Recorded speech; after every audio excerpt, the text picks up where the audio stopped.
મતદાર યાદીમાં 7 નંબરના ફોર્મ ભરી વાંધો ઉઠાવતા અરજદાર પોલીસ મથકે પહોંચ્યો। સુરત શહેર સહિત રાજ્યમાં ચાલતી એસઆઈઆરની કામગીરી દરમિયાન 7 નંબરના ફોર્મ ભરી નામ કમી કરવા વાંધો ઉઠાવ્યો। અરજદાર તમામ પુરાવાઓ સાથે પુણા પોલીસ સ્ટેશન ખાતે પહોંચ્યો હતો। પ્રાપ્ત માહિતી અનુસાર અરજદારે મતદાર યાદીમાં નોંધાયેલ ખોટા અથવા અયોગ્ય નામ અંગે વાંધો દર્શાવવા માટે ફોર્મ નંબર 7 ભરી સત્તાવાર રીતે અરજી કરી હતી। આ અરજીના અનુસંધાને અરજદાર દ્વારા આધારરૂપ દસ્તાવેજો અને પુરાવાઓ રજૂ કરી યોગ્ય કાર્યવાહી કરવાની માંગ કરવામાં આવી છે। એસઆઈઆર પ્રક્રિયા અંતર્ગત મતદાર યાદીને વધુ પારદર્શક અને ચોક્કસ બનાવવા માટે રાજ્યભરમાં કામગીરી ચાલી રહી છે, જેમાં નકલી, ડુપ્લિકેટ અથવા અયોગ્ય નામો દૂર કરવા પર ખાસ ધ્યાન આપવામાં આવી રહ્યું છે। આ પ્રક્રિયા દરમિયાન નાગરિકોને વાંધા નોંધાવવાનો અને સુધારા સૂચવવાનો અધિકાર આપવામાં આવ્યો છે। પુણા પોલીસ સ્ટેશન ખાતે અરજદારની રજૂઆત અંગે પોલીસ દ્વારા જરૂરી નોંધ લઈ આગળની કાર્યવાહી માટે સંબંધિત વિભાગને માહિતી મોકલવામાં આવી હોવાનું જાણવા મળ્યું છે। સમગ્ર મામલે તંત્ર દ્વારા નિયમ અનુસાર તપાસ કરી યોગ્ય નિર્ણય લેવામાં આવશે તેમ અધિકારીઓએ જણાવ્યું છે।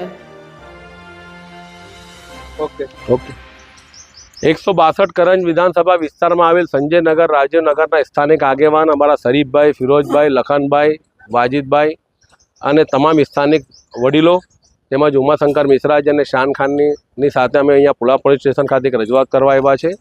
રજૂઆતનો મુખ્ય મુદ્દો એ છે કે એસઆઈઆર મતદાર યાદી જે ડ્રાફ્ટ મતદાર યાદી પ્રસિદ્ધ થઈ એમાં આ વિસ્તારના તમામ લોકોના નામ મતદાર તરીકે નોંધાઈ ચૂક્યા છે, પરંતુ આશરે સંજયનગર અને રાજીવનગરના 550 કરતાં વધારે એવા મતદારો છે કે જેની સામે ફોર્મ નંબર 7 જે વાંધા અરજી કહેવાય છે, ભારતીય જનતા પાર્ટીના અમુક કાર્યકર્તાઓ દ્વારા એનો દુરુપયોગ કરીને કોઈપણ પ્રકારના એમાં પુરાવા જોડ્યા વગર કે જ્યારે ફોર્મ નંબર 7માં સ્પષ્ટપણે જણાવેલ છે કે જે અરજી આપે, જે વાંધો લે એને એના પુરાવા રજૂ કરવા પડે છે, પરંતુ એક પણ ફોર્મ નંબર 7માં કોઈ પુરાવા નથી એવી પુરાવા વગરની અરજીઓ કરીને આમના નામ કમી કરવાનો હીન પ્રયાસ કર્યો છે।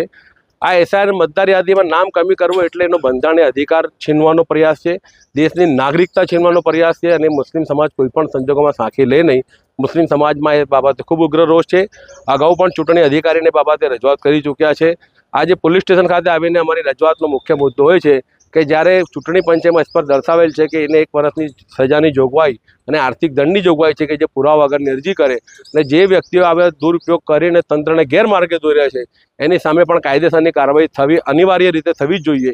એ માંગણી સાથે આજ રોજ પુણા પોલીસ સ્ટેશન ખાતે આવ્યા, પીઆઈશ્રીને રૂબરૂ મળ્યા, એમને ખૂબ સકારાત્મક રીતે અમારી રજૂઆત સાંભળી અને જે લોકો વ્યક્તિગત અરજી કરવા આવ્યા છે તમામ અરજીઓ સ્વીકારવા એમને સકારાત્મક રીતે હા પાડી છે।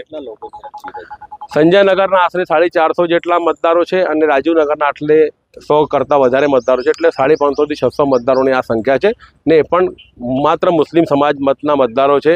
એટલે ભારતીય જનતા પાર્ટીએ એના મુસ્લિમો પ્રત્યેનો રાગ દ્વેષ એ પ્રસ્થાપિત કર્યો છે અને મુસ્લિમો પ્રત્યે એમની કેટલી કટ્ટર વિરોધી માનસિકતા ધરાવે છે એ પ્રસ્થાપિત કર્યું છે। જો મતદાર યાદીમાં નામો નહીં આવશે તો આપણા તરફથી પગલાં શું લેવું? આ અરજી આપવાનું મેઇન કારણ આ છે કે 19 ફેબ્રુઆરી જ્યારે મતદાર યાદી પ્રસિદ્ધ થાય ને જે હયાત મતદારો છે સ્થળ પર છે એનું નામ કમી થાય તો અમે ચૂંટણી પંચ સામે પણ કાયદાકીય રીતે લડશું અને રોડ પર અહિંસાના અને સત્યના માર્ગે ચોક્કસ લડશું।